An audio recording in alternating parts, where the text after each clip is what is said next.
यीशु यीशु की सलामती आप सब देखने वालों और सुनने वालों के साथ अब से लेकर हमेशा तक होती रहे। आप देख रहे हैं गॉस्पेल चैनल यूएई बाइबल की बातें प्रोग्राम का एक नया सेशन।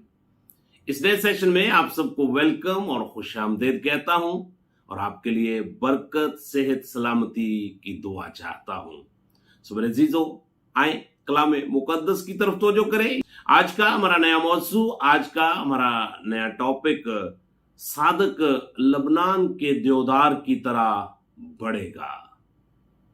इससे पहले अगर आपने गॉस्पेल चैनल यूएई सब्सक्राइब नहीं किया तो मैं आपसे इल्तमास और दरखास्त करता हूं इस चैनल को जरूर सब्सक्राइब करें और फिर इसकी वीडियो को ज्यादा से ज्यादा खुद देखें और फिर दूसरे दोस्त अहबाब को, अजीजों कारब को जरूर शेयर किया करें ताकि खुशखबरी का ये सिलसिला इसी तरह जारी और सारी रहे और आप भी अरशाद आजम की तकमील का हिस्सा बन सके। अजीजों, आए मिलकर कलाम मुकद्दस की तलावत करें। मेरे साथ मिलकर निकालें जबूर की किताब और उसका जबूर नंबर 92 है और उसकी आयत मुबारक का 12वीं और 13वीं, जहां पे कुछ इस तरह लिखा हुआ है, सादक खजूर के दरख्त की मानंद सरसब्ज होगा और लबनान के देवदार की तरह बढ़ेगा।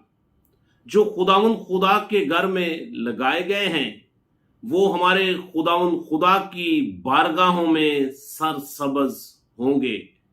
वो बुढ़ापे में भी बरूमंद होंगे, वो तरो ताजा और सरसब्ज रहेंगे। कलाम मुकद्दस का पढ़ा सुना जाना हम सब के लिए बरकत का बायस बने।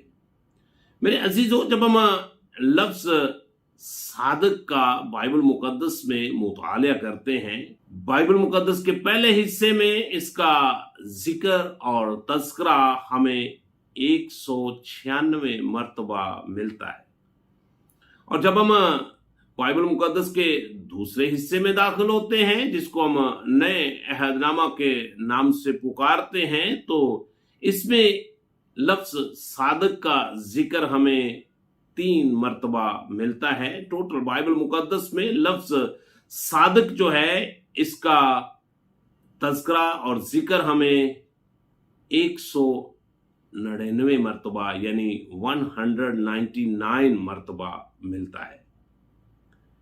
लबनान का नाम इब्रानी के उस लफ्ज से माखज है जिसका मतलब है सफेद।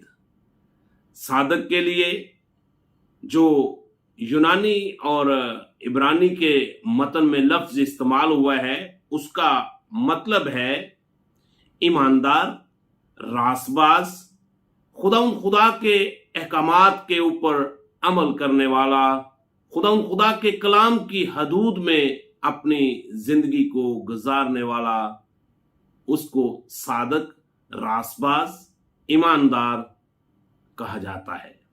देवदार दरख्त की चंद खूबियां मैं आपके सामने बयान करना चाहता हूं और वही खूबियां खुदा ईमानदार और रासबाज लोगों के अंदर देखना चाहता है।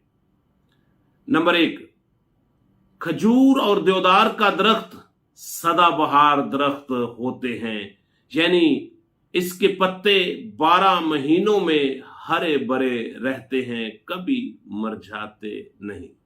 नंबर 2, खजूर और देवदार का दरख्त हमेशा सीधा और ऊपर को बढ़ता जाता है और फलदार होता है और खुदा भी चाहता है कि ईमानदार और रासबाज और सादक लोग जो हैं वो भी ऊपर की तरफ बढ़ते जाएं और फलदार जिंदगी खुदा के लिए पेश करें। नंबर 3, देवदार का दरख्त बड़ा मजबूत होता है, उसकी लकड़ी घर बनाने के काम आती है। नंबर 4, देवदार के दरख्त की अपनी जड़ें जो हैं वो बड़े गहराई की वजह से हर पत्ते तक मुकम्मल खुराक पहुंचाती हैं। उसकी जड़ें नीचे पत्थरों को भी चीर कर तह तक चली जाती हैं ताकि दरख्त जो है हर वक्त हरा भरा रहे। नंबर 5, देवदार के दरख्त की लकड़ी में एक कुदरती खुशबू पाई जाती है जो कि खुदा चाहता है कि हर ईमानदार और रासबाज के अंदर से भी खुदा के कलाम की खुशबू आए। नंबर 6, देवदार के दरख्त जंगलों में पाए जाते हैं मगर एक दूसरे के साथ रहते हैं। घने होने की वजह से तूफानों और हवाओं से कभी गिरते नहीं। खुदा चाहता है कि हर ईमानदार, रासबाज और सादक शख्स जो है वो भी देवदार के दरख्तों की तरह मुत्तहिद रहे, और जब तूफान आए, हवाएं आए, आंधियां आए, तो उसके सबब से वो ईमान से कभी गिरे ना। थोड़ा सा मैं देवदार के दरख्त का पस मंजर पेश करना चाहता हूं। अजीजों, फलस्तीन के शुमाल में लबनान के पहाड़ी सिलसिले में कोहे लबनान की एक बुलंद चोटी से पहाड़ी सिलसिला शुरू होता है। ये पहाड़ इसलिए मशहूर है कि यहां कसरत से उस पर ओस पड़ती है और देवदार के दरख्त बहुत ज्यादा वहां पर पाए जाते हैं। लबनान अपने देवदार के जंगलों के लिए बड़ा मशहूर मरूफ इलाका है और लंबे देवदार की मजबूत और खुशबूदार लकड़ी वहां पाई जाती है जो कि घर बनाने और बादशाहों के महल की तमीर के लिए आला दर्जे की लकड़ी इस्तेमाल होती थी। यही लकड़ी बुजुर्ग दाऊद के बेटे सुलेमान ने खुदा के घर के लिए इस्तेमाल की और अपना जो उसने महल बनाया उसके लिए भी देवदार की लकड़ी उसने इस्तेमाल की।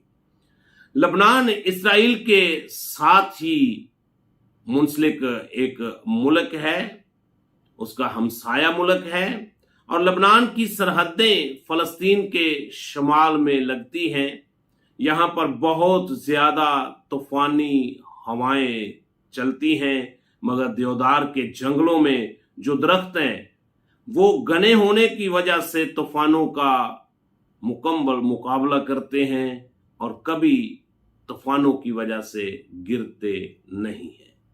कि सादक लबनान के देवदार की तरह बढ़ेगा, ये खुदा का कलाम फरमाता है। सादक या रासबाज शख्स जो है सरसब्ज होगा। जब हम ज़बूर की किताब और उसका ज़बूर नंबर 1 और उसकी आयत मुबारक 3 का मुतालिया करते हैं तो वहां पे लिखा हुआ है, रासबाज और ईमानदार जो खुदा के खौफ में जिंदगी गुजारते हैं वो उस दरख्त की मानंद होगा जो पानी की नदियों के पास लगाया गया है, जो अपने वक्त पर फलता है और जिसका पत्ता भी नहीं मर जाता। ज़बूर नंबर 1 है और उसकी आयत मुबारक 6। क्योंकि खुदावंद सादकों की राह जानता है और शरीरों की राह नबूद हो जाएगी। ज़बूर नंबर 52 है और उसकी आयत मुबारक 8। लेकिन मैं तो खुदावंद के घर में जैतून के हरे दरख्त की मानंद हूं, मेरा तवक्कल अब्दुल आबाद खुदा की शफकत पर है। जब हम खुदा के कलाम की हदूद में रहकर जिंदगी बसर करते हैं तो फिर हम हमेशा ईमान में कायम रहते हैं और सरसब्ज रहते हैं। मेरे अजीजों, आज हमें जरूरत है कि हम अपनी जिंदगी को खुदा के कलाम की हदूद में रहकर बसर करें, खुदा के हुक्मों के ऊपर अमल पैरा होते हुए ईमानदार और रासबाज कहलाते हुए देवदार दरख्त की तरह सरसब्ज रहें और फलदार जिंदगी गुजार सकें। सादक और रासबाज बढ़ते जाएंगे, फलदार होंगे। ज़बूर नंबर 72 और उसकी आयत मुबारक 7वीं, उसके अयाम में सादक बरूमंद होंगे जब तक चांद कायम है, खूब अमन चैन सलामती रहेगी।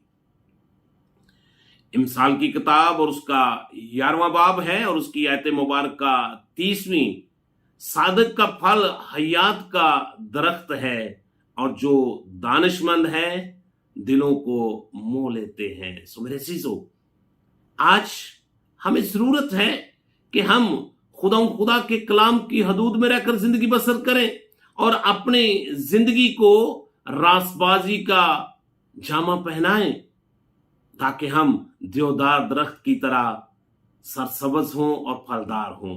सबूर नंबर 128 और उसकी आयत मुबारक का तीसरी, जहां पे लिखा हुआ है, तेरी बीवी तेरे घर के अंदर मेवादार ताक की मानंद होगी और तेरी औलाद तेरे दस्तरखान पर जैतून के पौधों की मानंद होगी। मेरे अजीजों, अगर आप चाहते हैं कि आप देवदार के दरख्त की तरह सरसब्ज रहें, फलदार रहें, मजबूत रहें और ऊपर की तरफ बढ़ते जाएं, तो आज जरूरत है कि आप खुदा के कलाम को कबूल कर लें और खुदा के कलाम को अपनी जिंदगी में अव्वल दर्जा दें। खुदा के कलाम को अपने दिल में कसरत से बसने दें, ताकि खुदा के कलाम की खुशबू आपके अंदर से आए। जिस तरह देवदार के दरख्त के अंदर एक कुदरती खुशबू पाई जाती है, खुदा के कलाम की खुशबू आपके अंदर से भी महकती हुई नजर आए। करंथस की कलीसिया को पौलुस रसूल का दूसरा खत है और उसका दूसरा बाब और उसकी आयत मुबारक का 14वीं लिखा हुआ है, मगर खुदा का शुक्र है जो मसीह में हमको हमेशा असीरों की तरह गश्त कराता है और अपने इल्म की खुशबू हमारे वसीला से हर जगह फैलाता है। मेरे अजीजों, जब खुदा का कलाम हमारे दिल में होगा तो खुदा की कलाम की खुशबू दूसरों तक पहुंचेगी। इससे पहले अगर आपने यीशु मसीह को अपना शख्सी निजात दहिंदा कबूल नहीं किया, तो मैं आज आपको इनकरेज करना चाहता हूं, आपको दावत देना चाहता हूं कि आप यीशु अल मसीह को अपना शख्सी निजात दहिंदा कबूल कर लें, अपनी जिंदगी का एक यू टर्न लें जिसको तौबा कहा जाता है, और फिर खुदा के कलमाए अव्वल पर ईमान रखते हुए हमेशा की जिंदगी के वारिस हो जाएं और ईमानदारी की, रासबाजी की जिंदगी गुजारें और सादक कहलाएं और इस खजूर के दरख्त की तरह, देवदार के दरख्त की तरह हमेशा सरसब्ज रहें और ईमान पर कायम रहें। खुदा आप सबको ईमानदारी की, रासबाजी की जिंदगी बसर करने की तौफीक अता करें। इस वीडियो को ज्यादा से ज्यादा खुद देखें और फिर इसको दूसरों के साथ जरूर शेयर करें, ताकि खुशखबरी का ये सिलसिला इसी तरह जारी और सारी रहे और आप भी अरशाद आजम की तकमील का हिस्सा बन सकें।